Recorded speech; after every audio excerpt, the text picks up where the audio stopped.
Welcome to another iGaming Next podcast. My name is Jesper Kärrbrink, and I have the great pleasure today of having my industry friend Sergey Portnov with us.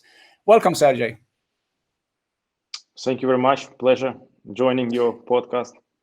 Yeah, I think we will have an amazing 35 to 40 minutes ahead of us. You are one of my favorites in this industry. We met a couple of times in different panels. We even debated some questions. I was also invited to one of your strategy days 2 years ago in Kiev. I got an amazing time there with your employees and your teams. And I mean, you have something that I admire, and that is a very laid back but still extremely professional attitude. And you have a kick-ass dress code.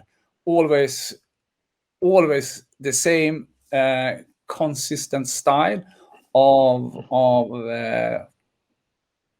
high fashion. I like it. That's good. But couldn't we start with who is Sergey? Thanks for a short but shiny intro. So I've been with the business of Parimatch for 10 years, but even though I'm almost 33, I can say that gambling DNA has always been with me. I think from childhood, since I was 12, I was already betting underage. So I got to know this industry or the products very early. And that thing prospered to the point where I've become now kind of a organizer of such activity. But I guess the key focus here is Parimatch, because it's a company that's getting all the shine now with its betting growth. So 10 years in the business, and I believe 6 or 5 years as CEO. Great ride. I've managed to basically oversee the entire revolution of the business, which at the outset was retail based, and now it's not even online based. I would say mobile based business, mobile driven.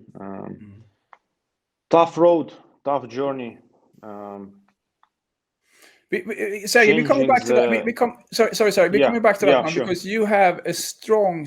You're instrumental in the reshape and the journey of today's Parimatch. I would like to talk about that, but also I want to pinch a bit more about who you are. And I know that you, from the beginning, you wanted to be a professional fighter, and you even spent time in Thailand and in a fighting school. And I know, since I know so much athletes, how much that form you as a person. So I want you to touch a bit on that as well. Very interesting part of my life is mixed martial arts, for sure. Definitely one of the fundamentals of the character is I wanted to call it a fighting spirit. I'm not sure I reached the level when I can be called mixed martial arts fighter, because after all, you have to take 30, 50 fights professionally. I have only a few, but it's true that a significant part of my life I spent training Muay Thai, training in different places, UK, Ukraine. Have a lot of amateur fights and a few professional. When I say professional, meaning less protection on your shins and stuff. So definitely I touched the sport career slightly by participating directly in an actual fight. So that defined me in many ways, because as any athlete would know, the will, the durability, first of all, mental is being forged when you train, when you challenge yourself, when you fight yourself or opponents. The bravery is being built. So those things have been fully exploited in my career in Parimatch, but not with fists, but I guess with the brain. Especially when you run revolutions in the company, you have to take bold decisions and stand against different people. And I would say I always relied on my kind of Muay Thai mentality, like fight till the end, stay sharp. So yeah, big part but of this my counts. life. Still a big fan. and I know that because we see a lot of really it's not a must, but you at the same time you see a lot of very successful CEOs and leaders has a professional or a semi-professional or youth professional background in different sports. So I'm not saying you need to have it, but I'm saying that it forms you, and we will come back to your leadership as well, because I noticed that how you lead when I was in Kiev, but the MMA background, it also seems that this has affected the company as well, because you have two of the biggest badasses on the earth as your brand ambassadors, Conor McGregor and even Mike Tyson. So could you comment on how have you managed to integrate those, the kind of the interest you had and into the company culture? In many companies, marketing deals are formed artificially. I mean, based on calculation, on appeal, and so forth. In this case, the case with Conor and Tyson, the deals have come to reality because it was organic extension of what I believe fighting is, mixed martial arts, boxing. So it's, I would say, my own wishful target or wishful objective to get those guys, get to know them closer. So the deals were made not as just a marketing tool. It was a kind of personal, and I believe we managed to get those good deals with them because it was personal. Because I invested personally into it. I fully understood the value of those brands. By the way, Conor and Tyson, you understand what they represent. If Tyson represents history, from 90s or 80s, there are many people who maybe formed their character on Tyson's fights.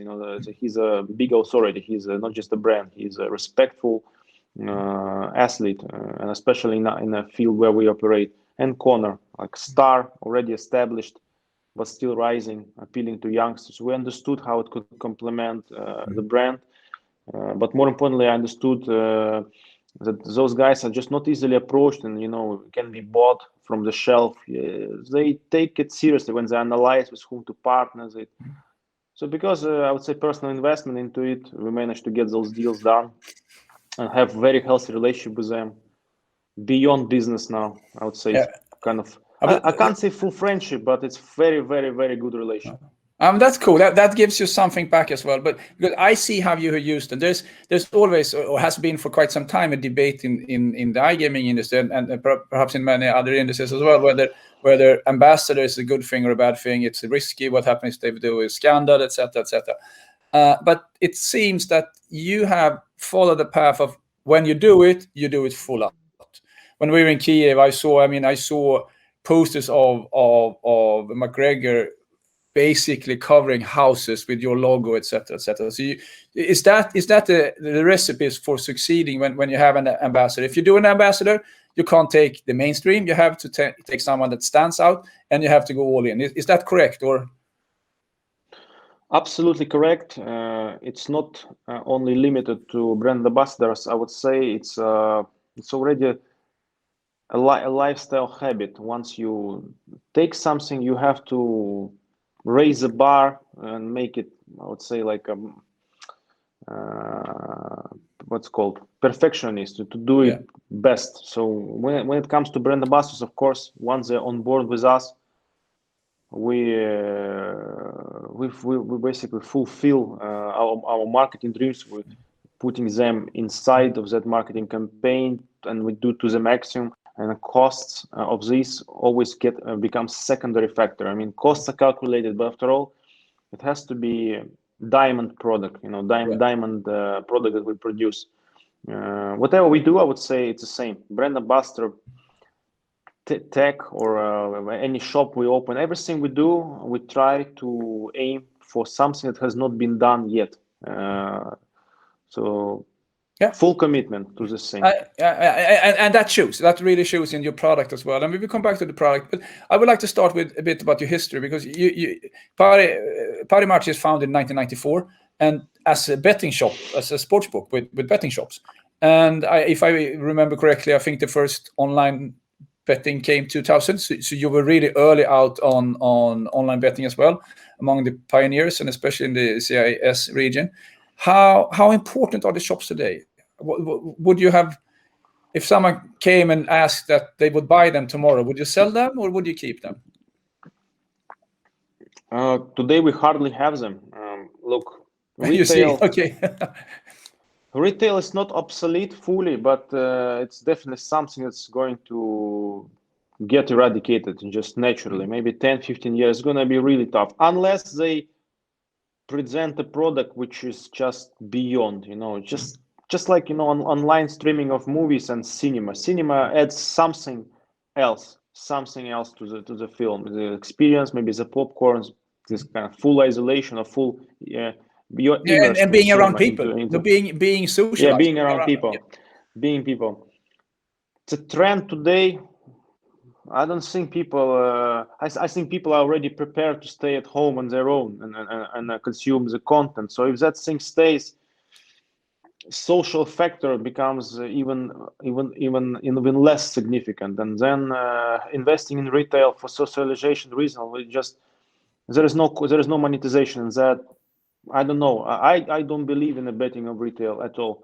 I don't believe it. I think the thing of the past. Sport has become really, really fast. Betting has been fast, and retail slows it all down. Because if you want speedy game, it's not retail. Retail it's a game of, I would say, passive energies. There's no dynamic. Now, what you can do on your phone, how you play, it's a different pace. It's a different pace. Good. And you started saying that you went from retail and then into online, but you basically call yourself mobile today. How much of your revenue is mobile? 70, yeah. And it's growing, yeah. I assume, yeah. And do you think the product, if we talk about slots and table games and not so much the sports book, but if we talk the casino products, do you think they are optimized for mobile and mobile portrait gaming, or are there still things to be done? I believe 50% of its potential has been released, only 50%. So no way, it's maybe even less. No way. Of course, they're optimized, but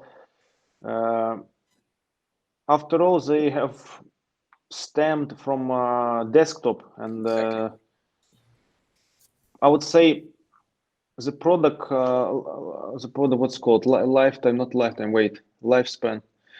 The product was built for desktop, and because there was a massive trend in digital, it got kind of artificially extended to appeal into a new channel. But it was not built for that channel, because when it's built and aimed with full focus on mobile, it becomes a different product, but only because it's a game of nuances, game of little details. When you put them together, it creates a new experience. So I think overall, our gambling sphere is really far from for meeting the needs of a real mobile user of the future. I think we're behind. I agree. I totally agree with you. And I there are some examples coming though. I know that the studio for the gamers has done a very nice, fully utilized portrait slot, spinning basically the other side, or instead of upside down, is spinning from right to left. I know that One Touch is doing some one-handed or really mobile table games, etc. So I think we will see this come, and then the 70% will probably go up to 85%. We will always have gaming played on desktop, because sometimes it's better to do it in some regions, etc. Yeah. Good. And then if we look at Parimatch today, you're dominating Ukraine. Of course, that's your home market, and Ukraine is re-regulating. Could you give us some thoughts about that re-regulation that is happening? Ukraine is an important market for us, for sure, but I can't say it's now dominant market. We have already crossed that border when we feel it's diversified, and many markets are simultaneously being played. Basically, the chunk of Ukraine has been massively cut by other growing markets. But yes, still remains not only a B2C market for us, but after all, it's our center, our basically hometown where R&D exists, and and build the product. So we have to take extra care of Ukraine simply because the factory is here. So yes, it has been regulated. As of now, I can say it's you can get a license.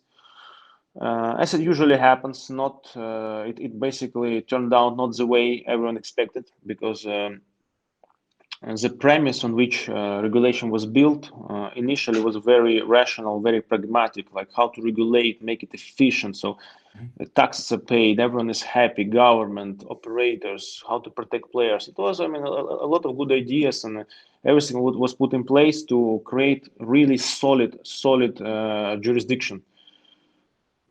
With governments, things go not according to plan. And today what happened is, yes, it's regulated, but taxes ended up conflicting each other. And today we have this kind of a collision of taxes where you have to pay absurd amount upfront to get a license, and then ridiculous taxation on the top of that. I'll just give you an idea. So if you want to get a license on sports betting and online casino, you have to put 4 million euro upfront for 1 year. Even if you have zero GGR, fine, still 4 million. Then 18% GGR tax, 19.5 players winning tax, and 18% corporate tax. I can tell you, even if you're a market leader and have a market share of 60%, if you put that all into your P&L and pay it according, to the taxation, it becomes negative business, impossible to make money. So that's what Ukraine has to propose today. That's what it's offering, which is it's horrible. I guess for companies who are flexible and can operate under any circumstances, maneuver, it's fine. But for businesses who wants to capitalize and have really transparent conditions, unfortunately, we're far away from it. Even though government gives commitments that it will change it, you never know. Commitments of any government is not a commitment. It's just talk. They cannot fulfill. Yeah. Sorry, I totally understand it. And how are you responding to this? What are your strategies when it comes to your home market, Kyiv, when you have a situation like this? Look, we have to be super adaptive in this case. We cannot commit on legislation fully, because look, imagine you put yourself in a fully regulated place knowing that offshore still exists, because there's a chance no one will start blocking offshore, and you'll be the only operator being legal, paying all the taxes, and offshore is unblocked, existing without any limitations on KYC, players age. There's a chance. So I would say the way to move towards legal Ukraine is a gradual. It has to be step by step. The worst thing is to put all baskets into one place, because I don't feel today regulated Ukraine is a safe place to be for anyone. Like it's not to say unsustainable. It could be a doomed framework to exist. From what we hear, offshore guys are not rushing to get a license. They feel comfortable surviving in offshore. So it's hard because when you sit here and you have to kind of protect the business, regulate it at the same time, you understand, you have to take into account many factors. It's not easy. No, and this is also why you're so lucky in your expansions. I mean, you are in most other CIS countries. I see that you entered into India. You have a sponsorship there with one of the top football clubs, etc., etc. Is this the way out of this? Is this you need to expand your geographically footprint? Thank God we started doing it a year ago. So now we feel it's a matter of time when we catch up on different markets, maybe not with a significant market share, but even small market share in 20 markets simultaneously, basically prevents us from any big cuts. Even losing Ukraine, which is almost impossible. But even if that happens, today I actually don't really care. Like even if it happens. Because you're not making any money there. You're not making any money. It's like if it happens, it's not something that kills or defines the business today. It could be a 3-month setback, but then there is a. To be honest, once you're in crisis, you start building other opportunities really fast. So maybe if that happens, I will only appreciate it, because the worst thing is to get stuck in one market and just trying to make everything perfect and waste other opportunities. I think we are already past that stage, and I feel we are really diversified. So worst case scenario for us, if something goes crazy, I can say, okay, we leave it, take it. Who cares? Work on your own. This is a typical Sergey stand. I like that. If it don't fit, just walk away. That's good. And I imagine you had a lot of talks with the government and the ministers about this, of course. But yeah, and are they listening, or is this just as you said, you can't get clear decisions from them? They are listening. When you sit in a meeting, everyone has their ears open wide. But once you leave the table, I believe they get immersed into different conversations, different scenarios, what to do. Their mind gets foggy, and they start eventually delivering something random. They cannot just sign off and commit. Something crazy happens afterwards. Maybe it's not because of a fault of people with whom you talk. It's just because those people with whom you talk, they represent the system, but they not act as a system. After all, system consists of hundreds of elements, and those elements don't play in sync. It's just they can't play synchronized melody. It becomes a random game, and that's when problems arise. Because the president, after all, he wants legislation, he wants transparent market, and he commits it, but he cannot deliver because the system under him does not follow his orders fully. The system is in autopilot mode. Yeah. Oh yeah, and that it sounds like a not a very uncommon definition of governmental work, and I also think someone told me that one of the reasons why we have this, I mean, it feels like every regulation there's a government being opposed to gaming, and I had a discussion with someone and we talked a lot about this, and that person said, well, you know what, there are no political points to win on protecting gambling. I mean, you're not taking any points by protecting the gambling companies, and I think that's also one of the reasons why we see this. There are no political gain in helping. If you help a car manufacturer, or if you help another industry, you have some political gains there. But helping I don't think that helping the gambling industry is gaining any politicians anything, and that's also why we get these loose answers. You're absolutely right. I think it's one of the most toxic topics in a government conversation across all India. One of the most toxic. With whichever party, political party brings it up, I think it takes massive damage, political damage, and they lose political dividends really quick. And I think that's what happened here. True. Good, but so I understand that you're lucky. That was not really the reason why you started to expand. You have a good product. You know this region. You've been in Russia for quite some time, and then you expanded. And what's your expansion plans after this? Everyone is talking the US. US is the new black. US is the hot topic. Either you want to expand there, or someone is pitching to buy your companies, etc., etc. But it seems that you are more looking east, India, Asia. But are there any thoughts about going a bit west, like Central Europe and then US, or is that kind of out of your regions? Look, because we are a boutique brand, kind of have its own way of doing things, really niche style. Whenever mass market starts talking US, we have to go the opposite way. So it's a game for giants, US, and giants who already put on the table tens of billions and planning for next 5-10 years. It's a game of public companies with big boards, unlimited finances. We're not like that. We're private. We are much more realistic. We can't plan for 5 years. We plan maybe 2 years and adapt, trying to keep flexible. US is really, I would say, for us, it's a blacklist market. Like we would never. I can't say never, but I don't see how we can go there.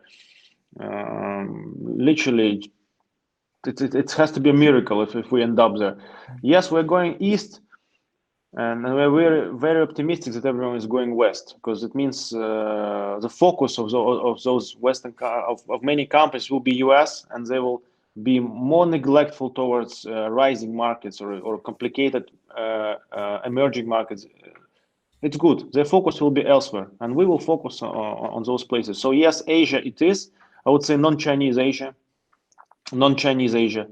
There are a lot of countries to explore. Some of them will eventually regulate. Some of them are undefined regulation. I don't know. So there are lots of places to be. I'll be honest. It's when you play with a globe, when you just turn it around, just so many places to go, and our culture is fit for those markets. I once again, this is one of the most sober analysis I got in a 45-second speech when it comes to the US, and this is back to you, Sergey. This is part of your leadership style, and this is one of the things that I admire, and this is one of the things I saw when I visited you in Kiev. You have a very natural. You're a natural leader, and you are appreciated among the staff. And I also noticed that you got I was there when you got the SBC Leadership Award 2018. So could you talk a bit about that? You as a leader, where does it come from? Is this something you train? Is this something you caught up by mentors, or is this coming natural for you? Look, always, slippery road to talk about yourself, not to get too much ego in inflation. I think a lot of talents are literally given, call it by God. Some things I just do, and I don't know what people appreciate them. I just continue doing them. I can't say I do something extraordinary or I learn from someone and trying to replicate. Just act in school same way, act in a training same way, act in a working environment same way. If this gets people inspired, they'll just continue doing it. Nothing extraordinary is done. I would say it's all basics. Maybe if I had to put some key pillars of this leadership, which people see, I guess common sense, very good common sense, just no illusions, very pragmatic way at looking at things and speaking frankly about them. This is such a basic thing. I don't understand why some people don't do it, because if you just talk as it is and you're sincere, if it connects with people, it connects. It doesn't. If it disconnects, then this person's not for you. So speaking frankly and simply about things which are complicated, and to try to simplify everything, because I think everything is truly simple, but people draw very hard figures, tables, and drawings around things which can be just put A to B. So simplicity is the way. Yeah. Humility is the way. Never take credit for, forget about success. Okay, even if you give an award, thank you very much. Don't think about it even a second, because people will never be able to withstand someone else's shine. It will always cause jealousy in 90% of people. So better not to let them fall into that trap of jealousy, and just never take pride. Just take it as okay, I don't know why they picked me. I don't know. Just ignore it. Continue rolling. Fantastic. And for all you viewers of this podcast that has an inspiring ambition of being a leader, or even becoming the CEO of a company one of these days, save this recording, this part, rewind it and play it again, because what Sergey said here is probably one of the most true ways of true leadership. Being yourself and not taking other people's credit, being very straightforward, etc., etc. So please, if you really aspire for leadership, play these couple of minutes again. Thank you, sir. It really summarizes good leadership. It does.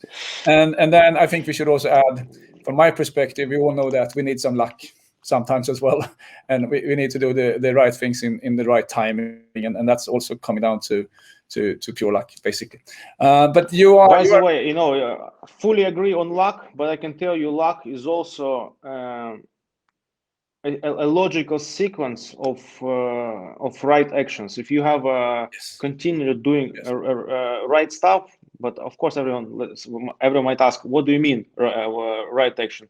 I mean action which does not go against your consciousness, like something to keep truthful to yourself and not to do some stuff which is already how to call it. Something will not damage your internal consciousness, like your soul. If you act right and you feel when you look in the mirror and you're truthful to yourself, this will be rewarded for sure, and opportunities will present themselves. Because short gains using kind of dodgy means, I don't believe in this. I think eventually you will lose it. You will lose it. It's not sustainable. So right actions is really important. Right in terms of morale. It has to be morally right. No, but you're right. There is a foundation for luck, and also hard work is part of luck. There's a famous Sweden. There's a famous skier. He was one of the best downhill skiers in the late 70s, actually early 80s.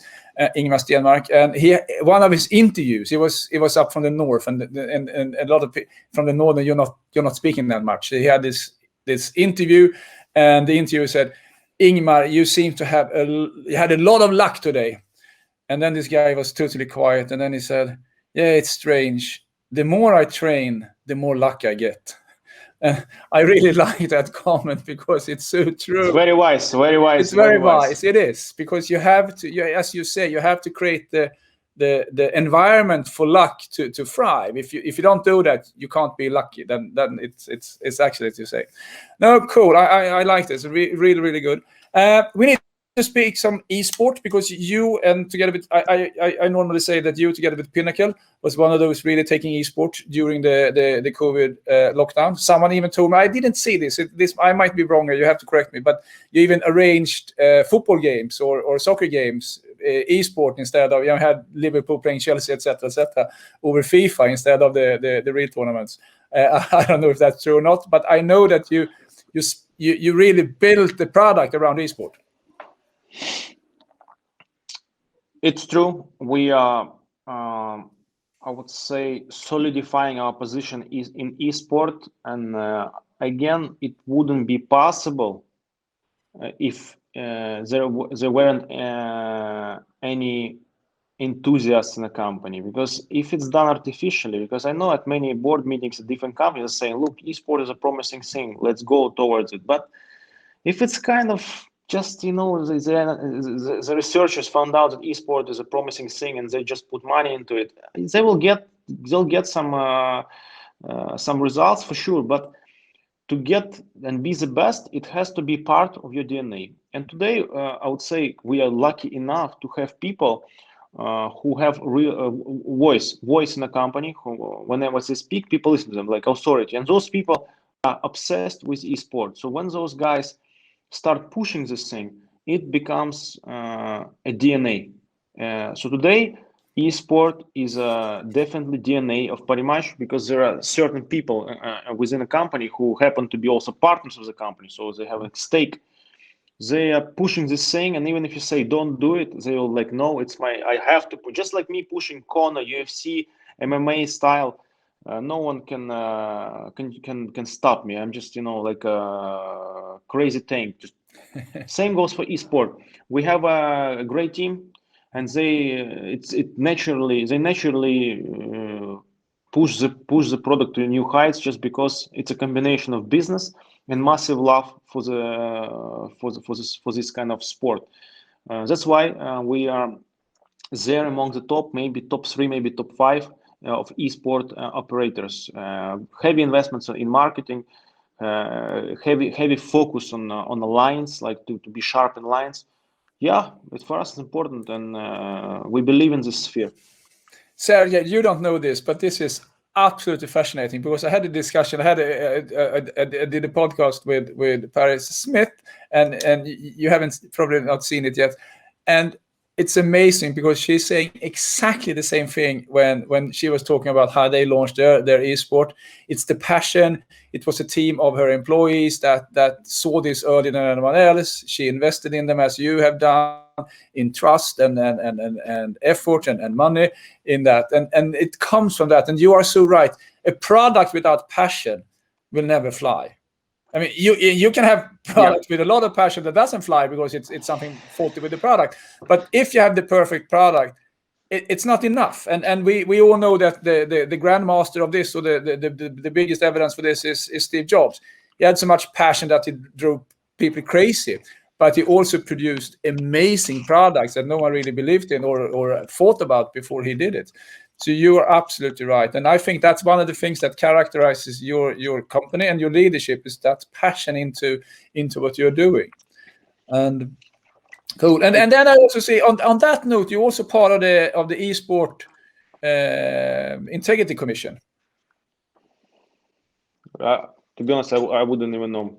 Good to know. Good to know, Jesper. Good to know. I done my research, but I think that's important because one of the challenges for eSport is the risk of betting on yourself and playing at the same time, etc. So I think that's it's really, really good if the top operators that are top 5 or top 10 are part of this. I am not, and I know very little about them, but I know that they exist, and I also know that they come from a discussion about the integrity of eSport. We don't really have that in football. We had it in tennis. Everyone knows that for some time, where people they could basically lose because they didn't want to play. They had a bit of a bad ankle or whatever, and there's a risk of that for eSport as well. And that it's good that operators are stepping in early to really take care of this. Cool. Good. Then I only have one topic left, and that is, what's the next? And this is a difficult one, so feel free to react it or fly out wherever you want to. But I would like to know the next big thing in iGaming. I mean, we have had sportsbook, we have eSports, we have live, we have mobile, etc. What could be the next big thing in? Will that be arcade games? Will that be more entertainment? Will it be virtual reality betting, etc.? What's the next big thing? I'll give you a few predictions where I see changes. So first of all, I think live casino products will start becoming, they are already mainstream, but I think they'll start slowly eating up a serious chunk of revenues, and there will be more and more investments into live casino businesses, making products more mobile, more interactive, because there is domination of a few companies. We all know them, who rule the market. Whereas you look at slot business, and it has many providers, and it's competitive battlefield. Live casino is still it's like a game of cola and Pepsi. It's crazy. So I believe live casino will change, and it has future. I believe that all those who were focusing heavily on gaming products will start focusing more on fintech and payments, because if you want to operate, there will be abundance of products on the market, but payments will always be something not easily accessible. So you will have to invest into your own payment solutions. So that's my prediction. People will start putting serious gaming companies start putting serious money into fintech to protect their cash flows.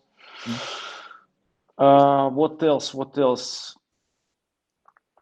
I also believe that gaming companies will raise the bar in a way they do CRM and retention, because the level we are all at, I would say it's Amazon 2012. I mean, what big companies have learned to do. I mean, not non-gaming.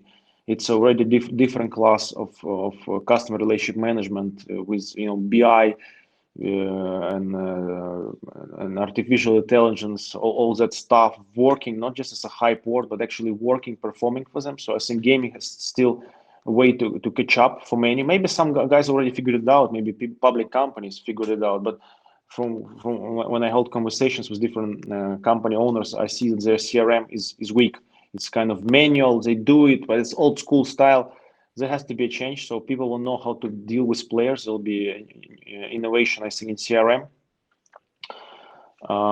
Sport, in terms of sport, look at streaming of sport. If we're talking about mobile, 70%. If you look at this sport today, I mean, this picture when you watch any game for mobile is not great. So there has to be something done with streaming to make it more mobile. Maybe there will be a way to pick a camera how you want to see a game or something, because it's just the content which is produced for Eurosport channel or for Sky Sport is just it's built for big screen. For mobile, you need slightly different products. So there has to be some change in streaming. The question there, sorry, I have to, because I agree with you. But the question there, do you think we will see integrated bet slips in the stream? Like today, I watch the stream and then I use my Parimatch app and play. Will we see an integration between these two? Because we spoke about that, me and Pierre, in an earlier pod where we saw that as a trend. Were we right or wrong, or is this too early? Look, sport content will definitely get closer to odds, no matter where it is. Even if it's on a national TV, if it's sport content, odds will try to be next to it. But I see the only one hindrance for this is basic legislation, because it's not easy to place odds next to mainstream content today. It's every time it gets complicated. That's the only reason. Now in UK they're trying to block branding advertising. Yeah, so if they block branding advertising, how can you place odds? It could be tricky. I agree with you. I agree with you. But the other way around, will Parimatch perhaps acquire an UFC game exclusively, and you have the odds, because then you only send it to your audience, that you have KYC, then you have the age verification, etc., and then you put the odds in there, live odds changing while the fight is ongoing. This is very interesting. If industry gets a bit more bigger, I think it will be in a position to start acquiring rights even for sports media, so that they could control how sports is complemented by betting. And I think there are already cases like that. I'm not sure if I can disclose, but I know cases where big companies are already purchasing rights for sports to get access to the market and kind of put their product next to that content. So there is a trend of investing into sports, and maybe at some point betting especially might take a serious control on what's happening in sport and how sport product looks like for mainstream, because now without betting this sport is basically, again, there will be no money. I think the sport today exists not on some people who eat popcorn and watch it, but on bettors. Bettors drive massively sport forward. So there will be some acquisitions. For sure. Brilliant, Sergey. This has been a pleasure as always speaking to you. I really appreciate your thoughts on all these topics. I appreciate your candidness and your openness, and I love your sweater. And hope to see you soon in real life as well. So Jesper, thank you very much. Equally pleasure. The train of thought or the flow of thoughts depends with whom you speak, because sometimes I get asked questions and I cannot answer simply because I don't feel that the answers will connect rightly. Just it will not land. It will not land. It will gonna be out. So it depends on the person who is asking, and then I would say the real answers start flowing, because it's pleasure. You have to be kind of inspired to convey the idea, and there are not many people with whom you can talk freely. But you're one of them with whom it's always pleasure to talk, because of right energy, also kind of joyful lifestyle. After all, you kind of shine and present a happy person. It's very important. So thank you for inviting and kind of inspiring to talk to you in an open manner. Thanks. Appreciate those really warm words. Thanks a lot, Sergey. And have a nice day, and see you soon. See you soon. Thank you Cheers. very much. Bye. Bye-bye.